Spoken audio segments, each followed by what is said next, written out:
Jean-Marie Serroni, les agriculteurs doivent-ils se préparer à dire adieu à la PAC?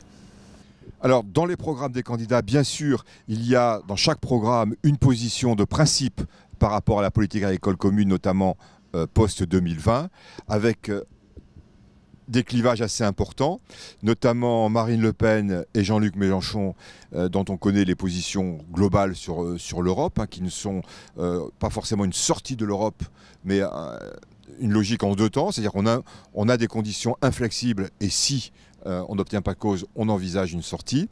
Marine Le Pen, elle, veut transformer la PAC en politique agricole française, c'est-à-dire les aides, c'est la France qui décide. Donc, quelque part, c'est une renationalisation totale de la politique agricole commune sous l'aspect des aides, surtout le reste, on n'en parle pas. Et avec cette idée, on soutient les hommes plutôt que les hectares. Du côté de Jean-Luc Mélenchon, il n'y a pas véritablement de détails sur ce qu'il veut faire en matière agricole au niveau de la politique agricole commune, de ce qu'il remplacerait. Simplement, changer complètement de logique pour être au service de la transition écologique et avec un plafond par actif.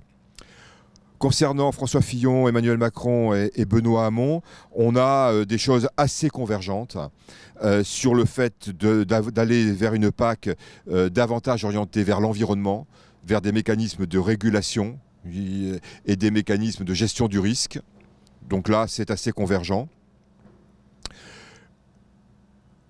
Fillon souhaite un budget maintenu à l'euro près, donc ça c'est la position inflexible depuis des années.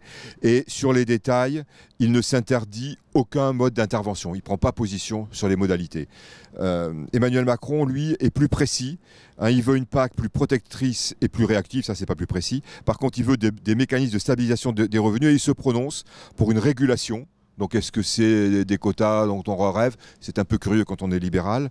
Et en même temps, des aides contracycliques. Donc lui, il prend clairement position pour les aides contracycliques. François Fillon est beaucoup plus prudent. Il s'interdit aucun mode d'intervention. Et du côté de Benoît Hamon, on a une politique plus clivante.